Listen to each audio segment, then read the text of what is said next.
अष्टप्रयेषु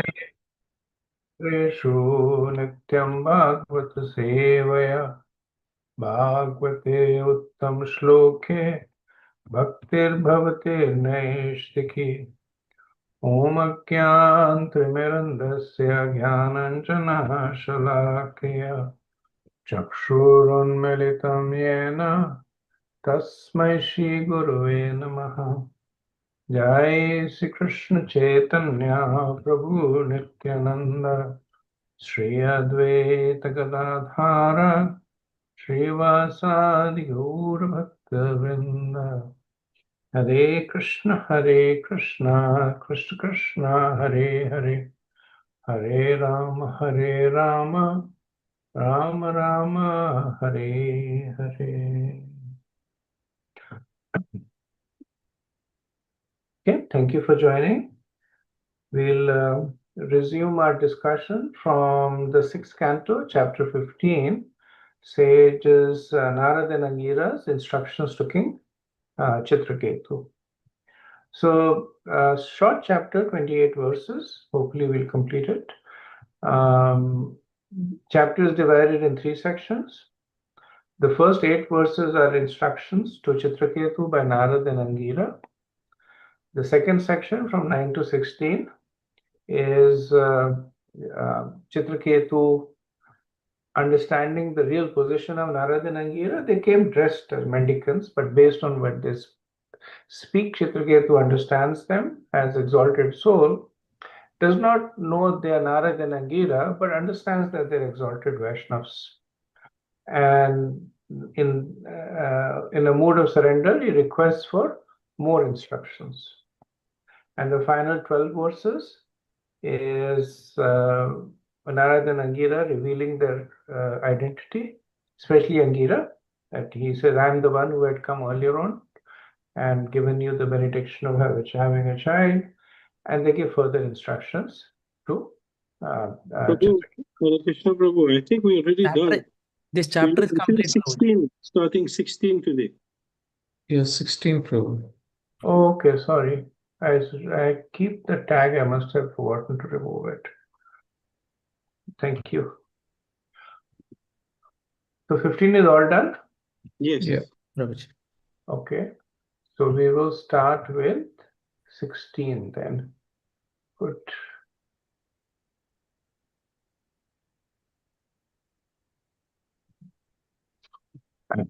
So the 16th chapter is about what happens to Chitraketu after he meets Narad and Angira.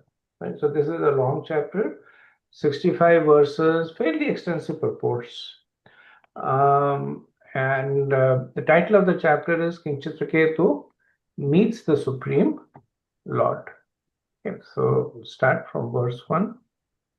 Shri Badrayanirvacha Atha Dev Rishi Rajan Sampretram Nirpatmajam Drashytveti Hovacha Jnanitam Anusochatam. Shri Sukdev Goswami said, My dear King Parikshit, by his mystic power, the great sage Narad brought the dead son into the vision of all the lamenting relatives and then spoke as follows. So we see that the sages, they continue to enlighten Chitraketu, initially by the instructions and now through the speech of the dead son. Verse 2, Srinarduvacha Jivatma pasya bhatram te matram pitram chate suhurda bandhavastapta suchatvat kritaya bhrisham. Shri Narad Muni said, O living entity, all good fortune unto you. Just see your father and mother. All your friends and relatives are overwhelmed with grief because of your passing away. So So we see, and of course, one has to have the potency of Narad, but we see that how they are instructing in different ways. Now, this question itself is staged in a way because Narad Muni understands the position of the soul. So it's a stage question. He's asking the soul that why did you leave your body when your father and your mother and your relatives and friends are overwhelmed with grief? Now, one might say that in the previous chapter, we see that Chitraketu, he had already overcome his grief and was beginning the process of philosophical inquiry. So why do this?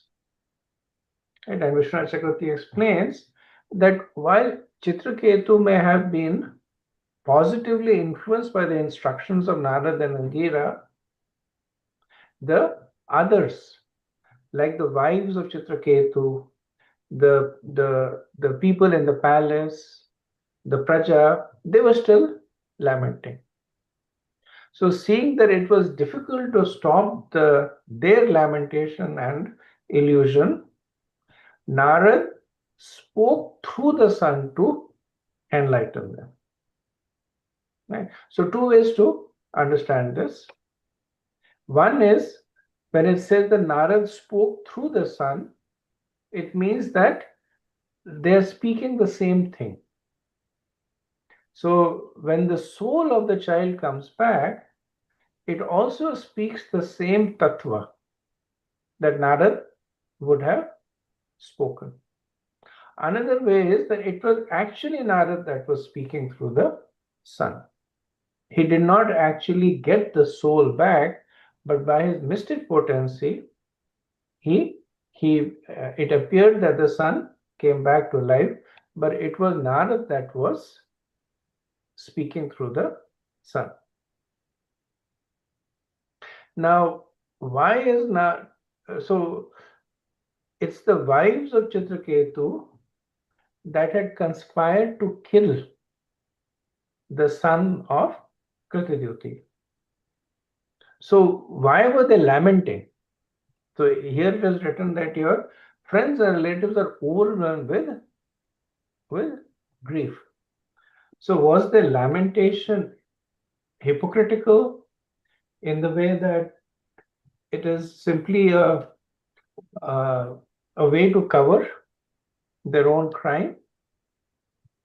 And the answer is probably not, because the effect of envy and anger is illusion.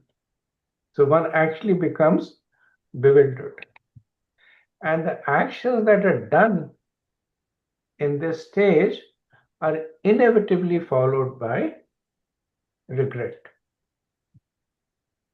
So the regret of the wives of Chitraketu was when they saw what they had actually done in a more clear and objective way. Initially, all they were thinking about was how unfair things are to them, that they don't have a son, Kritiduti had, and she has become his favorite wife. Chitraketu is neglecting them. So all that what they were doing was because of that bewilderment. But now that they see the son dead, that envy and anger has dissipated. So that illusion has also gone. One can also understand that the wives of Chitraketu were still lamenting that only Kritadyuti had a son and they did not have.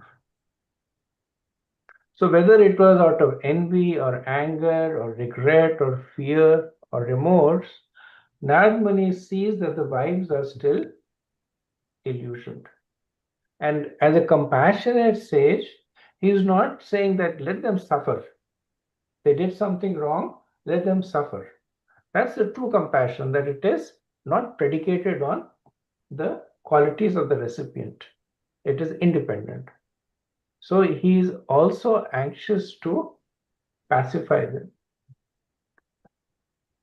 So from a practical perspective, we see that more important than the instruction is who is giving the instruction.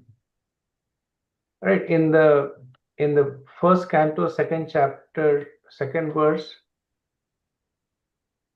Sukadev Goswami's appearance is talked about. Right? It says that when Sukadev Goswami appeared, he immediately went into the forest, and Vyasadeva ran after him, shouting, "My son, my son!" And all that he could hear was the trees echoing his lamentation.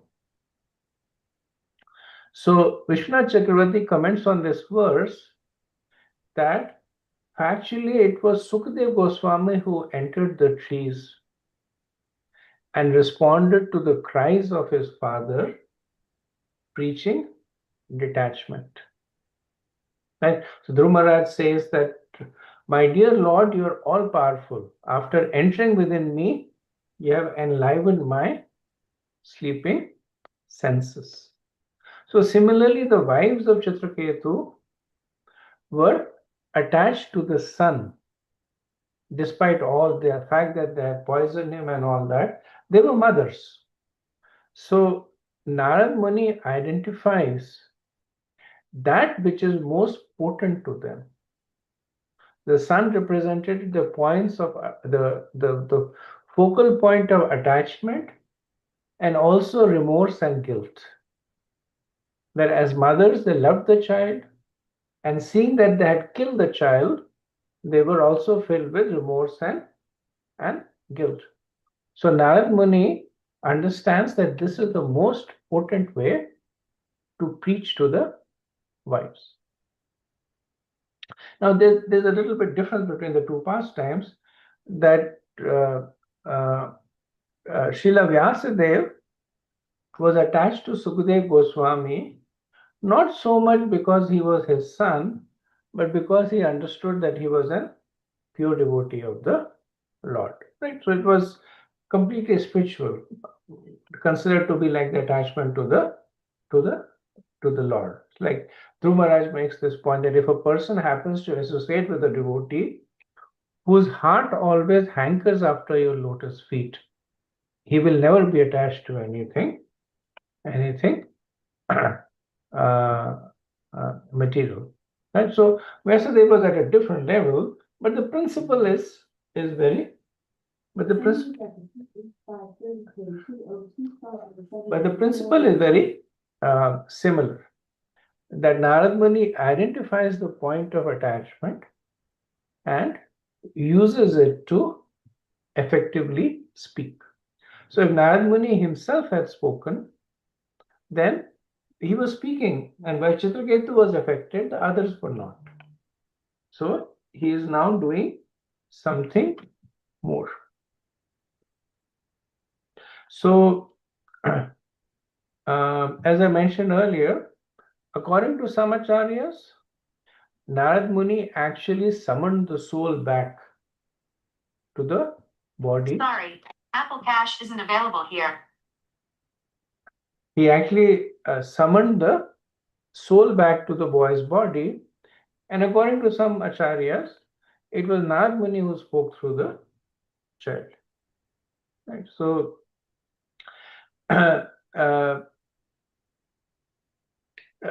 and this kind of brings us to the essence of preaching. Wherever Narad Muni is there are lessons in preaching, right?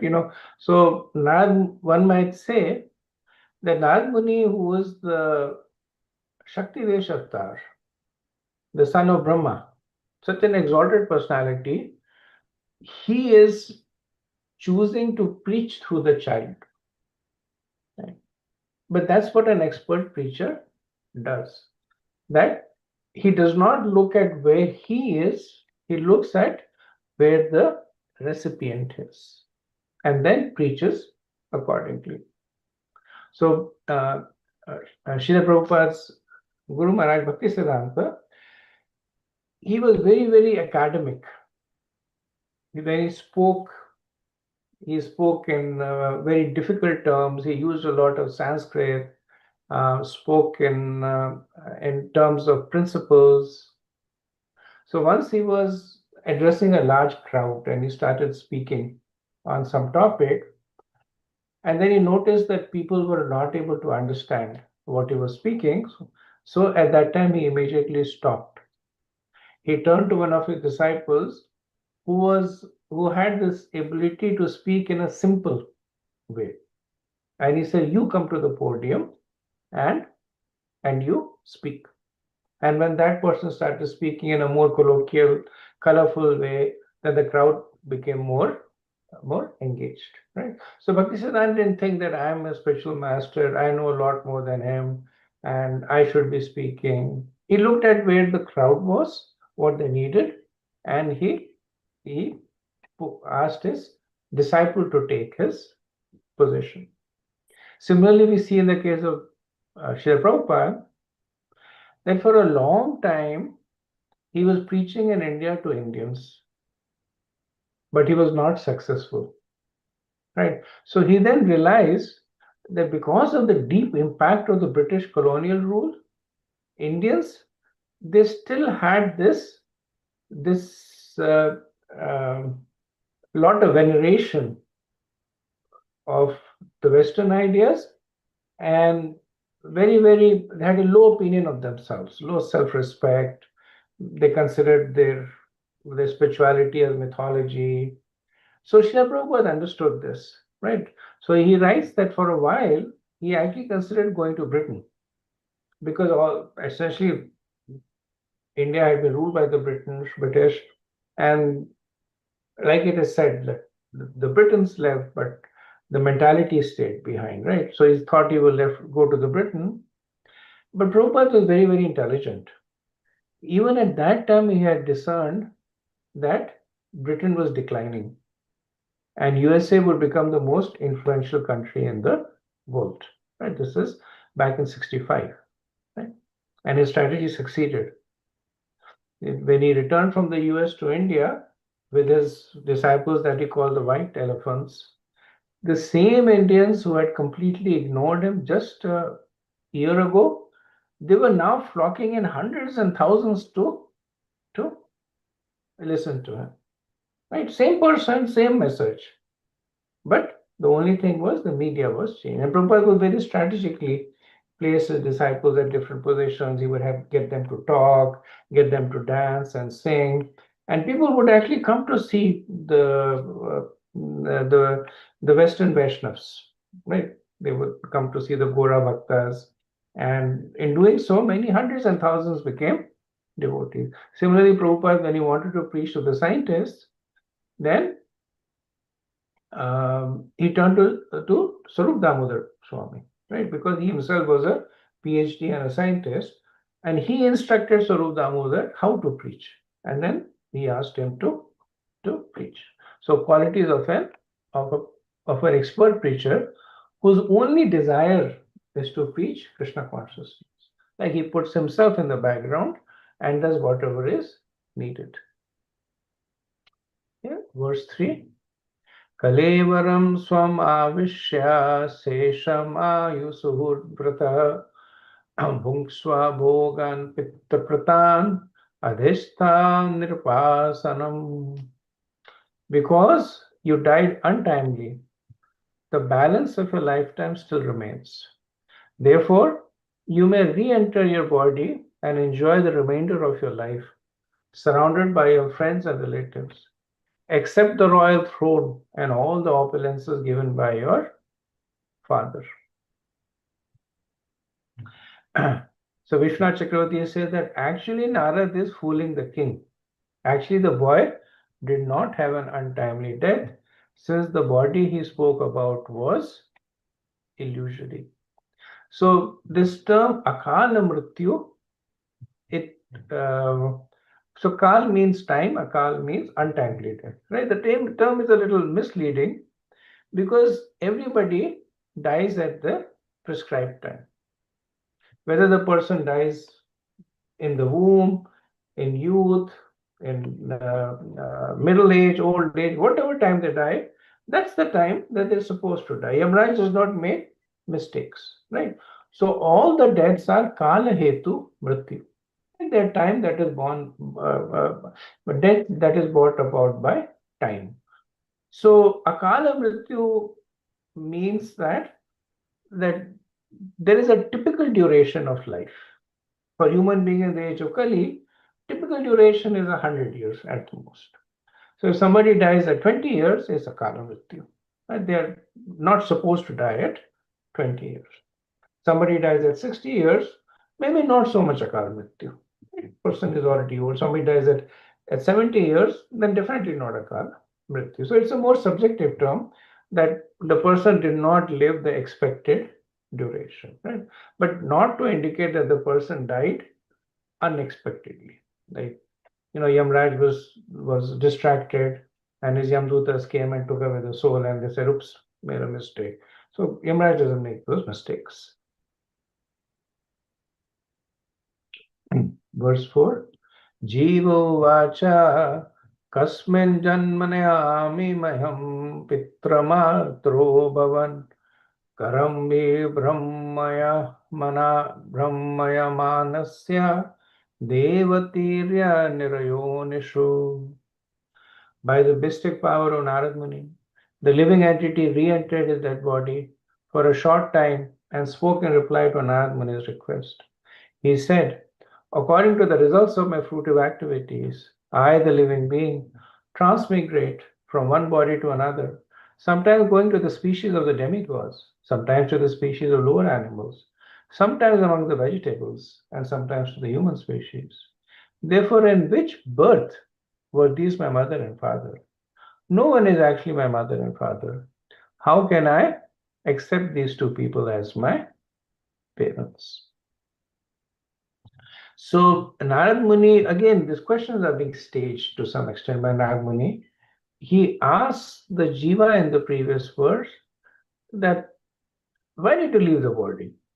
Now that you're back, just stay over here. Stay over here, enjoy with your mother and father, and then enjoy the kingdom. And when there is time to die, then you die. So the Jiva at this point is speaking from a philosophical basis, right? So we see something similar in Chaitanya Charitamrita. This is in Adi Leela, chapter 17, when during a night of Kirtan at Srivas Thakur's house, his son passed away. And the whole household was stricken with grief. But Srivas did not want to disturb Chaitanya Mahaprabhu's ecstatic Sankirtan. But Mahaprabhu is omniscient. He understood what was happened. And he said, "I'm not able to experience the same ecstasy. What has happened?" And Shiva says, "No, nothing has happened. Nothing has." He said, "No, something has happened." And then he says, my son has died." And then Mahaprabhu, by his spiritual potency, he does does the same thing, that he brings the soul back to the body. And in the conversation, the soul actually says something very, very similar to what this jiva will say, right? And the effect is also very similar.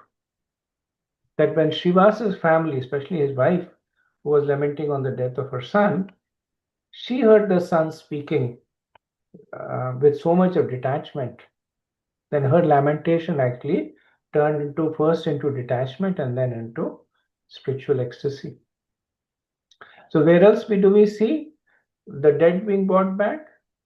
So we also see Krishna bringing back the 6 sons of Devaki back, right? Later on we see Krishna bringing back the dead sons of the Dwarka Brahman from Mahavishnu. We also see Krishna bringing back the dead son of Sandipani Muni from Yamloka. In Mahabharata, in Shanti Parva, 15th chapter, we see that Srila Vyasadeva, he brings back all the dead warriors who had died in the Mahabharata, so that their relatives could talk to them, they could embrace them, spend time with them. right? So this is a potency that is available to Krishna, is of course Krishna, but even those who are spiritually advanced. Srila Prabhupada writes in the purport that the living entity has no true relationship with the material body he gets from his material mother and father. The body created by the so-called father and mother actually has nothing to do with its so-called creators. Therefore, the living entity flatly denied that Maharaj Chitraketu and his wife were his father and mother. So it's kind of interesting that this verse, Kasmin Janmane Ami Mayam, that who's my mother, who's my father? The Jiva sees over here, how can I accept these two people as my parents? Sometimes the brahmacharis speak this verse to the parents, when the parents try to convince them that we are your parents, listen to us, come back to us. While it is technically correct, it is the result of immaturity, more of being hard-hearted, because when Krishna consciousness appears, the heart should become soft. Like these verses are not meant to hurt other people, but to illuminate them. Okay. Verse 5. Bandhu gyat ari madhyastha mitrudasina vidvishaha sarva eva hi sarvesham bhavanti kramasho mitaha. In this material world, which advances like a river that carries away the living entity, all people become friends, relatives, and enemies in due course of time. They also act neutrally, they mediate, they despise one another, and they act in many other relationships. Nonetheless, despite these various transactions, no one is permanently related. So, Narad Muni might say that, okay, you're saying that your parents are not your parents, but then there are other people around you also. What about them? So in this verse, the Jiva, he speaks about 7 different grades of material relationship, right? So he talks about Bandhu. So Bandhu is in-laws, kinsmen through marriage. Then Gyati. Gyati is paternal relatives. Mitra is friends or well-wishers. Then Madhyastha. Madhyastha are those who are externally friendly but internally envious. Then Udasina are those who don't care about you, indifferent. Then Vidvisha is a person who cannot tolerate another's superiority. And Ari is one who is openly inimical. So the soul is saying that not only have I no relationship with my parents, I also do not have relationships with any of these people who may be interacting with me in different ways. Right? When he talks about the Madhyasthas, he's talking about the other mothers, like the co-wives of Chitraketu, that they were externally friendly, but they were internally envious. The Vidvishas, they could not tolerate the superiority of Kritadetu. And there were those who were inimical, those who were Mitra, etc. So, so the Jiva is saying that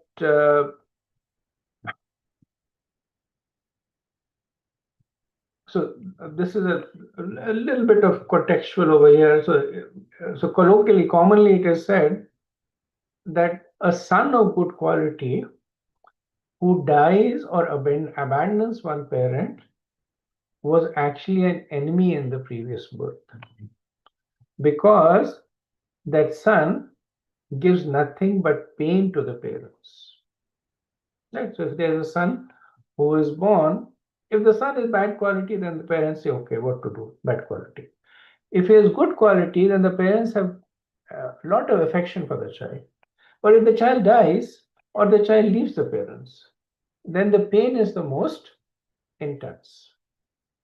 So, by the law of karma, it says that such a child was an enemy of the parents in the previous birth and has appeared to return the pain that they had caused. Right? So the jiva is saying that why are you lamenting my death? You should actually rejoice because I may have been an enemy of yours in your previous life. Right? So it is said, Sarva eva hi sarvesham bhavanti kramaso mitaha. Right? So bhavanti kramaso means that gradually becomes, which means that the jiva is saying that it is not that there are 7 different people in the 7 kinds of relationships.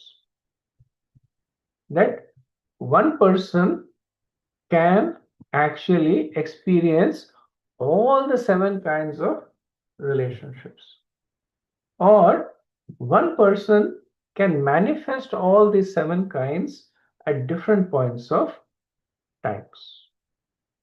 Now, bandhu through marriage is a little, one has to be in a particular state, but becoming a well-wisher or a friendly or indifferent or envious, the same person can manifest these different emotions, right? So essentially what the jiva is saying is 2 things. One is saying is that the fact that I have inflicted so much of pain on you should actually help you understand that I'm not your friend, I'm your enemy. Only an enemy inflicts this kind of pain. So you should not be lamenting when your enemy goes away, right?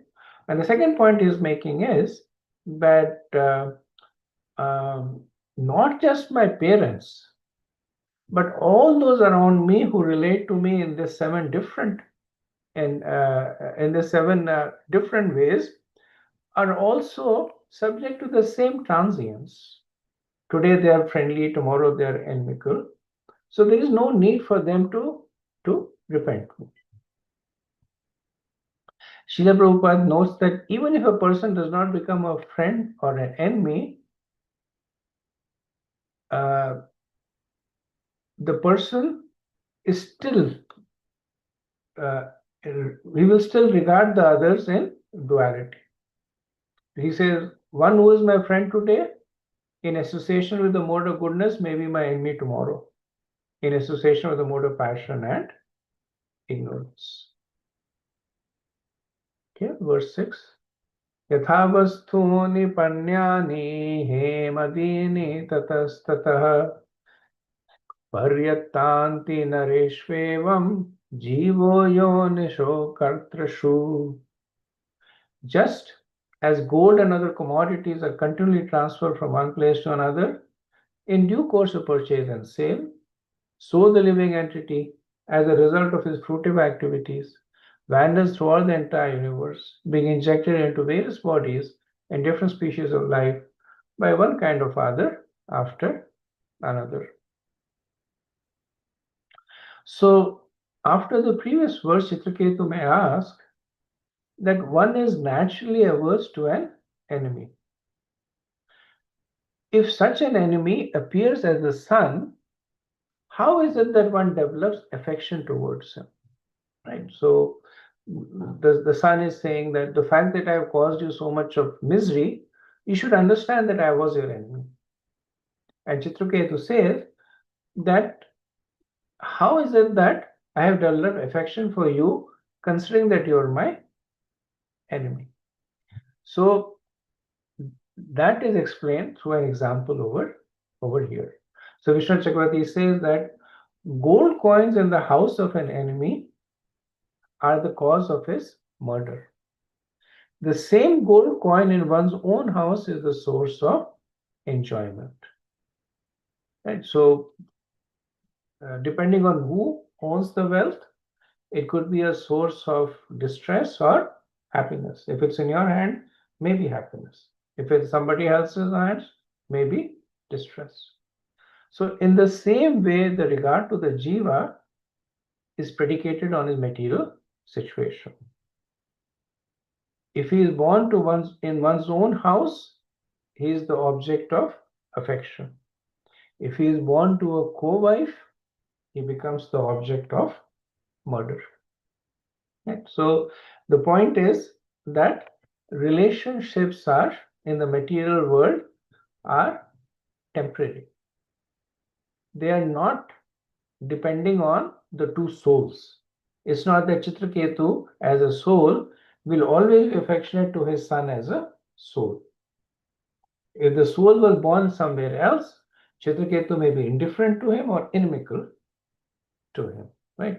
The fact that he was born in his house, he is affectionate to it, but it is only circumstantial. Prabhupada makes another point in the purport that the birth of the living entity is determined by the karma of the parents and the child. So the material relationships are only the result of karma, material modes. Prabhupada says that in the Bhagavad Gita, it is not by any father or mother that the living entity is given his birth. The living entity is a completely separate entity from the so-called father and mother. By the laws of nature, the living entity is forced to enter the semen of a father and be injected into the womb of the mother. He is not in control of selecting what kind of father he will affect. Prakriti Kriyamana. The laws of nature force him to go to different mothers and father, just like a consumer commodity that is purchased and sold. So, same point Prabhupada explains, the scriptural reference, that the soul is traveling driven by karma. There is no intrinsic love or hate between the material relationships. Like two souls may be husband and wife, but that does not mean that the souls have that relationship. It's just that the karma has forced them into that relationship. Verse 7. नित्यसार्थस्य सम्बन्धो हयनित्यो दृश्यते नृषु यावद्यस्य हि सम्बन्धो ममत्वं तावदेव हि. A few living entities are born in the human species and others are born as animals. Although both are living entities, the relationships are impermanent. An animal may remain in the custody of a human being for some time, and then the same animal will be transferred to the possession of other human beings. As soon as the animal goes away, the former proprietor no longer has a sense of ownership. As long as the animal is in his possession, he certainly has an affinity for it. But as soon as the animal is sold, the affinity is lost. Right? So the soul is the child's soul is further explaining using an analogy. So the point he's making is that for a certain period of time, I was the son of Chitraketu. And for that time, he showed affection on me. Afterward, I will be the son of someone else. And then that person will show affection for me. And Chitraketu would stop showing affection to me. Right? So essentially using the analogy of animal, one owner selling it to another owner. After he sells it, he stops caring about it. But while he has it, he has affection for it. So he's kind of using that to explain material relationships. Right? So Prabhupada makes this point that as stated in the example given in the previous verse, when one has a commodity in his hand, he considered it his. As soon as it is transferred, it becomes someone else's commodity. Then one no longer has a relationship for it. He has no affection for it, nor does he lament for it. Right? So in a way, we have all had similar experiences. You own a car, and then at some point, if you sell it, I remember we went to the dealer we We swapped a car. We gave it to the car, and he gave us some money, and we used that to buy another car. And we had the car for a while. And when we were driving out of the car in the dealer's lot in the new car, we saw the car parked in a rear view mirror. It was parked somewhere there. And then for a moment said, "Oh my God, that's our car." And we said, "No, that's not our car anymore. We have nothing to do with it." So the verses are kind of repeating the same point, the temporary nature of the material relationship. And as I mentioned, repetition is meant for emphasis.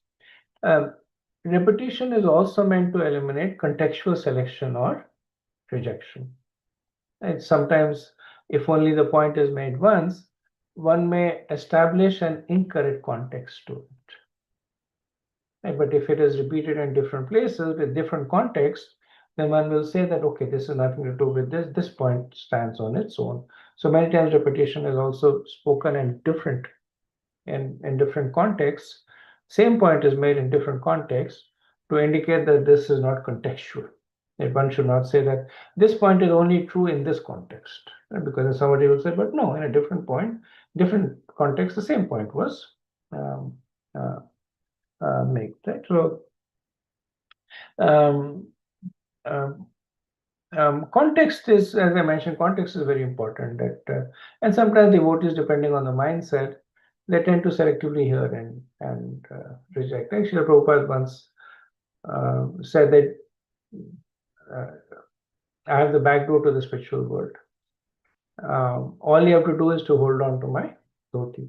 And all the disciples were like, Jai Shri Prabhupada, Jai Shri Prabhupada. And many years later, actually, I met a Prabhupada disciple who was not like fully practicing, still very nice devotee, but most of the practices had they given up, But then he said that he gave this example, saying that I was initiated by Prabhupada, so all I have to do is to just stay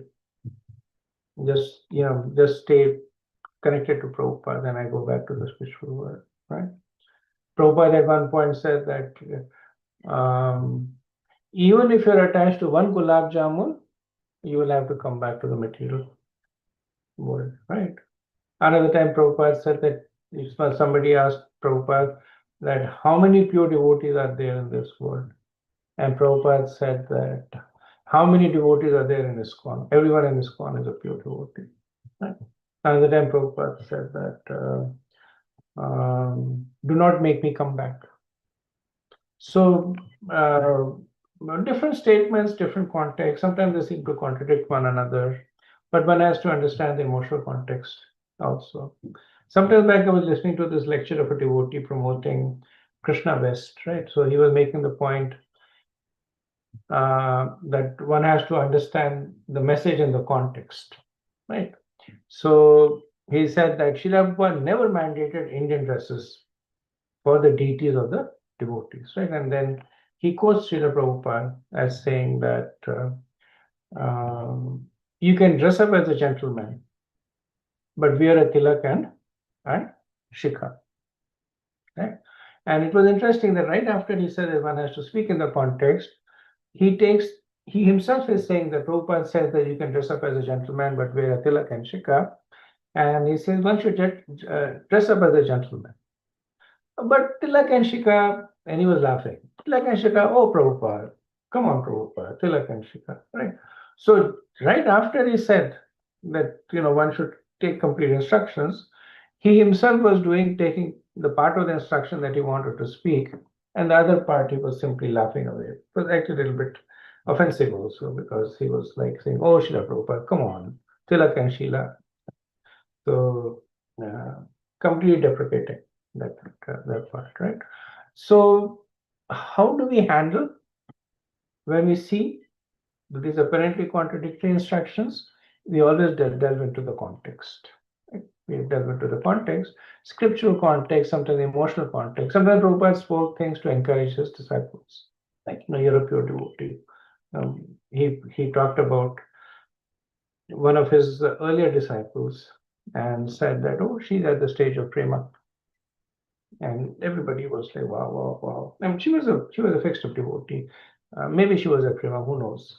But the understanding is that more to encourage people to try and follow. Sometimes Prabhupada emotionally wanted to churn the feelings of the disciples. Sometimes when he would see disciples being discouraged, he would say something encouraging.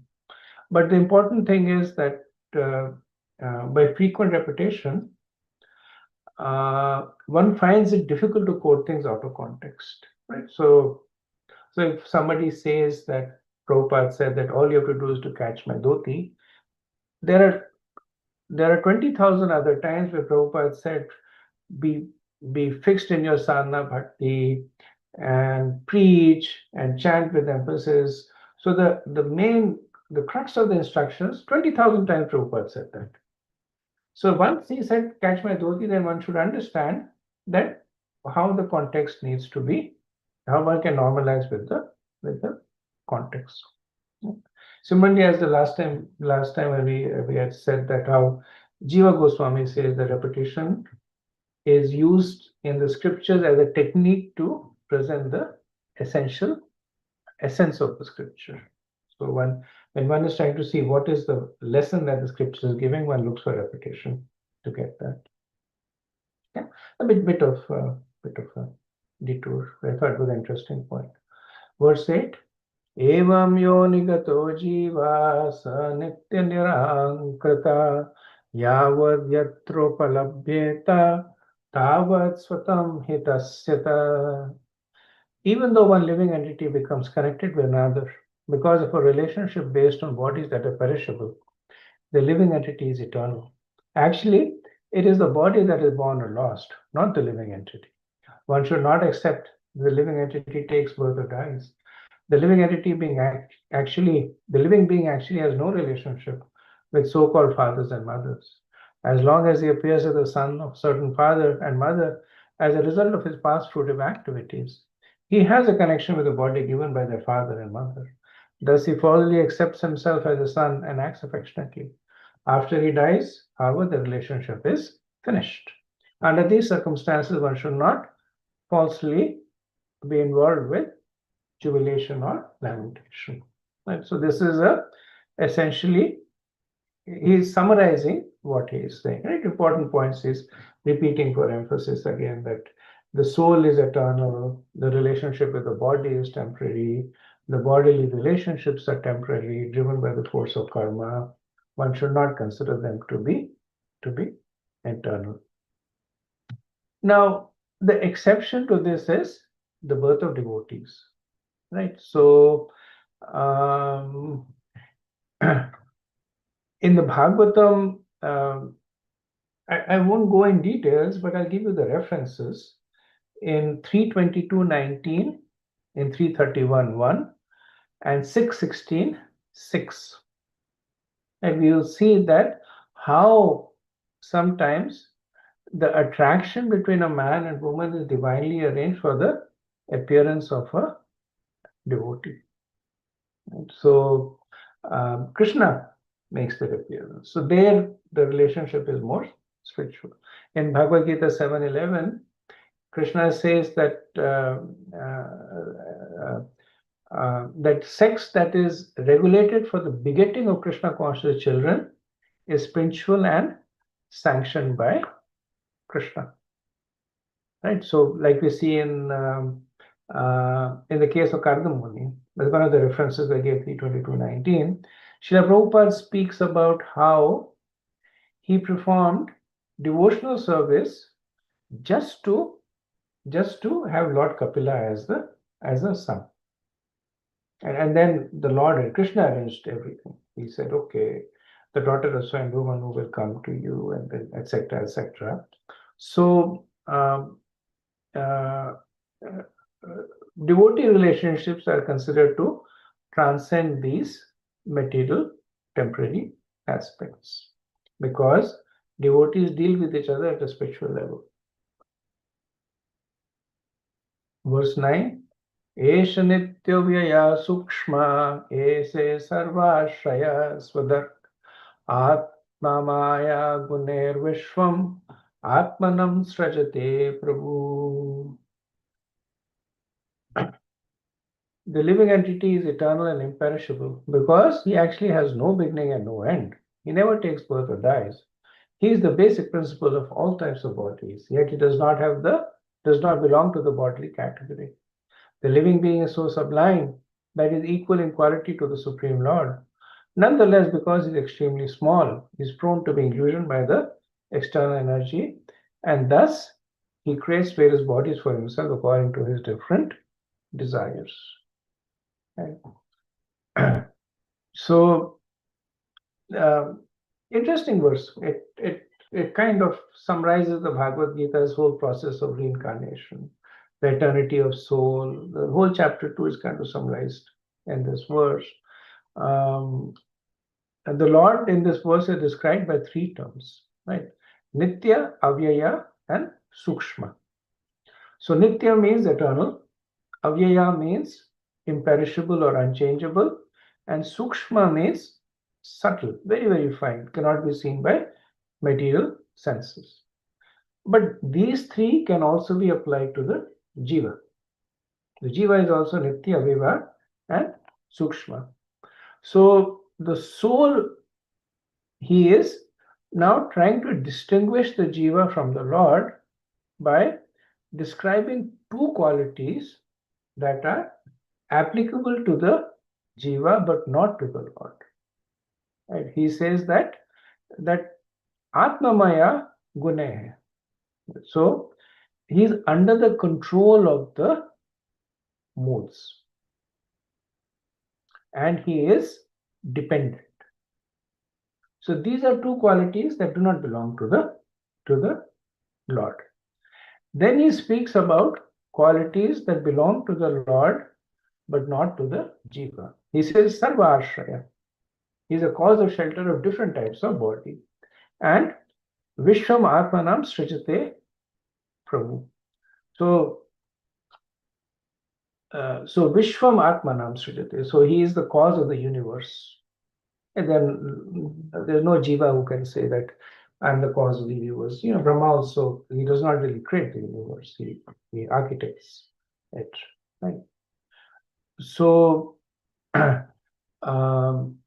also Vishnu Chakravarti says that these two qualities, Sarva Ashraya and Vishwatmanam Shrite Prabhu, can be used to describe the conditioned Jiva. That when a Jiva is illusioned, he actually thinks that he has these two qualities.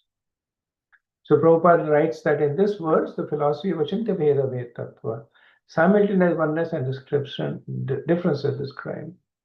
The living entity is Nitya, eternal, like the Lord, but difference is that the Lord is greater, and the living entity is Sukshma. Another peculiar characteristic of the Jiva is that is covered by Maya, Atma Maya Guna. He is prone to being covered by the Supreme Lord's illusionary energy. Like the living entity is responsible for his conditioned life in the material world and therefore is described as Prabhu, Master. If he likes, he can come to the material world or he can return to the spiritual world. Okay, so let me end over here and see if there is any discussion.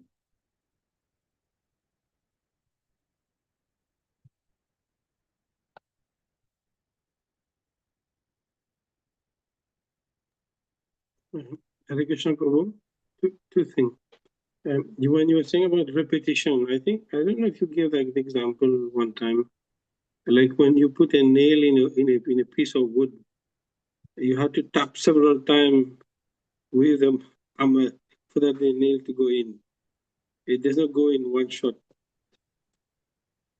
This is one just a comment, and then the second thing is going through these verses about we have no relationship with the mother and the father. Some devotee when they read that, they can become more hard-hearted. They can say, "Oh, now from now on, I don't have a relationship at all with my mother and my father. I don't care about them." It can happen. Can happen. Generally, it's a sign of being a neophyte. When you say no being neophyte, you see that as the devotees become more mature in the practice, then they become more compassionate. Right? When a person is neophyte, they build this wall around themselves to protect themselves. So one way to build this wall is through this, like maintaining distance, philosophy, etc.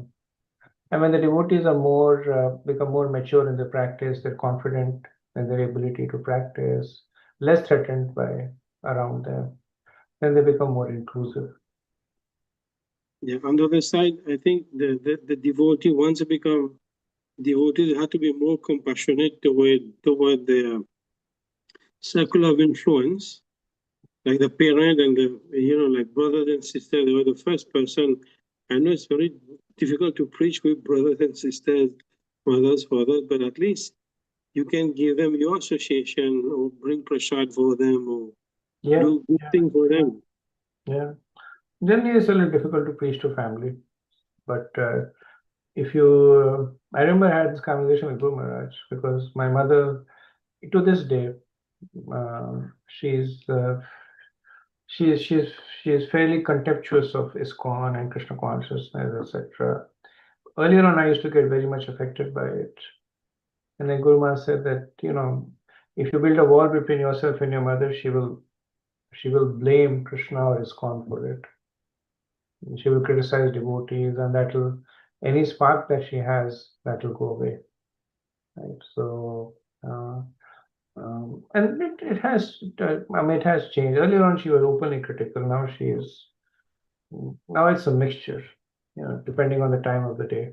Sometimes she is, she's, sometimes she's appreciative, sometimes she's not. I think she must, because I'm sure she must have listened to your lectures and see your video and thing like that. And as your mother is a brilliant lady herself, is an author of many books, well known in India in the reading circle, and you got some of her abilities too. It ability come from her as well.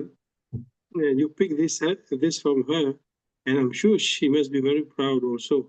Maybe she does not tell you openly, but I'm sure she must be. Hope so. Thank you, Prabhu. Any other questions, comments? Okay, so we'll end over. Just before ending, I just want to say congratulations for the Ramayan play that you did. It is fantastic, and I've watched it in one shot. I could not even stop. I think it's brilliant. Lots of work behind it. Maybe I will share it in this group of Surabhatam so you can watch it. And to the amount of detail and work and makeups, and wow, it's incredible. And We have, Ramkatha Prabhu was Hanuman. we have Hanuman in the over here. Which reminds me, Varshana, I thought you were in Sri Lanka in the Yatra. Oh, I'm leaving on Friday, Prabhu. I Oh, thought okay. you were already there. So Yeah. are we deciding something about the next classes, Prem Kishore Prabhu? Yeah, we'll meet. We spoke, right, Prabhu? Third, we'll meet, right? Third night? So we'll meet on 3rd of November. November, yeah. Okay. Yeah, and happy Karthik to everyone. I think Yeah. today is the first day. First day of Kartik. Yes, yes. Happy Kartik. Hope all your sankalps happen. Yes, thank you. Thank you, Thank you, Prabhu. Prabhu. Thank you. Thank you. Thank you. Happy Vanchakal. Karthik. Sorry, Mataji, go ahead. No, I said just happy Karthik. Sorry, I got a little late in my mess. Yeah, thank you. Thank you. वाञ्छकल्पतरुभ्यश्च कृपासिन्धुभ्यैव च पतितनामुपावनेभ्यो वैष्णवेभ्यो नमो नमः अनंतकोटि वैष्णववृंद की जय प्रभुपाद की जय जय गौर प्रेमानंद हरे हरे कृष्ण